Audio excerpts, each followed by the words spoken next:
Ito ang GMA Regional TV News. Iba pang maiinit na balita sa Luzon, hatid ng GMA Regional TV. Pansamantalang isinara sa mga motorista ang Longlong Tamawan Road sa Baguio City dahil sa gumuhong bahagi ng isang bundok. Chris, may nadamay ba sa insidente? Rafi, mabuti na lang at walang natabunan o nasaktan sa rock slide sa gitna ng pananalasa ng bagyong Krising at Habagat. Ayon sa mga otoridad, sinakop ng guho ang buong kalsada.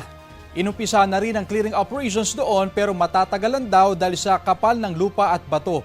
Pinapayuhan nila ang mga motorista na dumaan muna sa alternatibong kalsada upang hindi maabala ang kanilang biyahe. Sa Cayapa, Nueva Vizcaya naman, isinara sa mga motorista ang bahagi ng Nueva Vizcaya-Benguet National Road dahil din sa landslide.